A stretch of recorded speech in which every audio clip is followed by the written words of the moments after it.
नमस्कार प्यारे बच्चों, आज हम पढ़ेंगे कक्षा 1 की हिंदी की पाठ्य पुस्तक रिमझिम की एक बड़ी ही अलग सी न्यारी सी कविता, जो कि है एक पकौड़ी के बारे में। और इसका नाम है पकौड़ी। इस कविता में पकौड़ी तलने से लेकर पेट तक जाने तक क्या क्या सोचती है, उसके मन में क्या क्या चल रहा होता है, उसके बारे में इस कविता में पढ़ेंगे। दौड़ी दौड़ी आई पकौड़ी, छुन छुन छुन छुन तेल में नाची, प्लेट में आ शर्माई पकौड़ी। दौड़ी दौड़ी आई पकौड़ी, दौड़ी दौड़ी आई पकौड़ी, हाथ से उछली मुंह में पहुंची, पेट में जा घबराई पकौड़ी। मेरे मन को भाई पकौड़ी, दौड़ी दौड़ी आई पकौड़ी। कविता का सार। दौड़ी दौड़ी आई पकौड़ी, छुन छुन छुन छुन तेल में नाची, प्लेट में आ शर्माई पकौड़ी।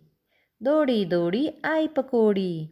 तो बच्चों, यहाँ पर जो कवि हैं वो कह रहे हैं कि जो पकौड़ी है वो दौड़ दौड़ कर आ रही है, दौड़ी दौड़ी आती है। और जब हम उसको तेल में डालते हैं तो वो छुन छुन छुन की आवाज़ सुनकर बहुत ही खुश हो जाती है और नाचने लगती है। इसका अर्थ ये है कि जब हम पकौड़ी को तेल में तलते हैं तो उसमें से छुन छुन की आवाज़ आती है और फिर पकौड़ी प्लेट में आकर शर्मा जाती है। पहले तो वो दौड़ दौड़ कर प्लेट में आती है और उसके बाद वह शर्मा जाती है। दौड़ी दौड़ी आई पकौड़ी, हाथ से उछली मुंह में पहुंची, पेट में जा घबराई पकौड़ी, मेरे मन को भाई पकौड़ी।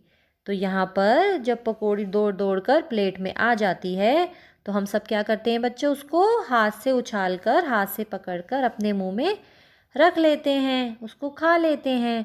और फिर वह पकौड़ी हमारे पेट में पहुँच जाती है और पेट में जाकर पकौड़ी घबरा जाती है। मेरे मन को भाई पकौड़ी। तो जो पकौड़ी है वो सबको बहुत ही अच्छी लगती है, सबको बहुत ही खाने में पसंद आती है, इसलिए वो कह रहे हैं कि मेरे मन को भाई पकौड़ी। अब बढ़ते हैं अभ्यास के प्रश्नों की तरफ। तो सबसे पहले है बच्चों, क्या भाता है क्या नहीं भाता।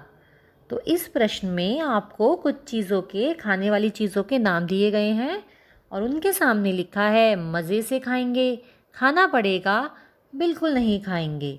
तो यहाँ पर बच्चों, जो चीज़ आप मज़े से खाते हो वहाँ पे उसके आगे आप सही का निशान लगाएंगे।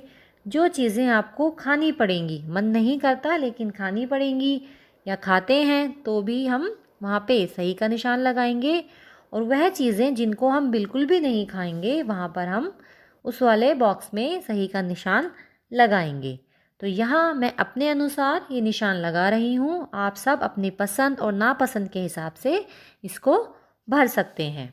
जैसे सबसे पहले है जलेबी। तो बच्चों, जलेबी तो सबको ही पसंद होती है, तो हम मज़े से खाएंगे, तो इसके नीचे हम सही का निशान लगाएंगे। उसके बाद है पकौड़ी। पकौड़ी भी हम मज़े से खाएंगे। उसके बाद है बैंगन। बैंगन बच्चों ज़्यादातर किसी को पसंद नहीं आता लेकिन खाना पड़ेगा, तो हम खाना पड़ेगा के नीचे सही का निशान लगाएंगे। उसके बाद है चुस्की। चुस्की माने आइसक्रीम।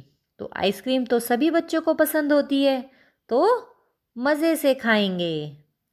अगला है करेला। करेला किस किस को पसंद है? नहीं ना? हाँ, करेला ज़्यादातर बच्चों को पसंद नहीं होता या वो बिल्कुल भी नहीं खाते, तो हम इसको लिखेंगे बिल्कुल नहीं खाएंगे। उसके बाद है घिया या लौकी। घिया और लौकी पसंद नहीं है, मज़े से नहीं खाते लेकिन खाना पड़ेगा, खा सकते हैं, तो हम इसके नीचे लिखेंगे खाना पड़ेगा। उसके बाद है आलू। आलू तो सभी बच्चों को पसंद होते हैं, तो मज़े से खाएंगे। उसके बाद है आम। आम को भी हम मज़े से खाएंगे। अब अगला प्रश्न है क्या सुना। खाली जगह में आवाज़ें लिखो। तो यहाँ पर बच्चों आपको कुछ चित्र दिए गए हैं, तो आपको बताना है उनसे कैसी आवाज़ें आती हैं। तो सबसे पहले है भोपू। तो भोपू जब बजता है तो कैसी आवाज़ आती है? पों पों पों। अगला है सीटी। सीटी बच्चों आप लोगों ने ज़्यादातर बजाई होगी, तो जब सीटी बजाते हैं तो कैसी आवाज़ आती है? P P P. अगला है बस। तो बस के चलने पे भी कैसी आवाज़ आएगी? पौ पौ पौ। अगला है रोता हुआ बच्चा। तो जब आप लोग रोते हो या कोई बच्चा रोता है तो कैसी आवाज़ आती है? वाँ वाँ। तो ये है रोते हुए बच्चे की आवाज़। उसके बाद है तुम्हें जो सवारी सबसे अच्छी लगती है उसका चित्र बनाओ। तो यहाँ पर बच्चों आपको जो भी सवारी सबसे ज़्यादा पसंद है आप उसका यहाँ पर चित्र बना सकते हैं। अब बढ़ते हैं आगे की तरफ। एक पहिया दो पहिए बोलो किसके कितने पहिए। तो यहाँ पर कुछ सवारियाँ दी गई हैं, उनके नाम दिए गए हैं और चित्र दिए गए हैं। तो आपको बताना है कि उनमें कितने पहिए होते हैं। तो सबसे पहले है ठेला। ठेले में कितने पहिए होते हैं? 4। तांगा 2 पहिए। स्कूटर 2 पहिए। बैलगाड़ी 2 पहिए। साइकिल, साइकिल में भी बच्चों 2 पहिए होते हैं। पानी का जहाज़ कोई नहीं, पानी के जहाज़ में कोई पहिया नहीं होता। ट्रक, ट्रक में 6 पहिए होते हैं। बस, बस में भी बच्चों 6 पहिए होते हैं। रिक्शा, रिक्शा में 3 पहिए होते हैं। कार, कार में 4 पहिए होते हैं। ऑटो रिक्शा में 3 पहिए होते हैं। हवाई जहाज़, हवाई जहाज़ में 9 पहिए होते हैं। तो बच्चों अगर आपको ये वीडियो पसंद आई हो तो लाइक शेयर ज़रूर करें, और अगर आप मेरे चैनल पर नए हैं तो चैनल को सब्सक्राइब करना ना भूलें। धन्यवाद।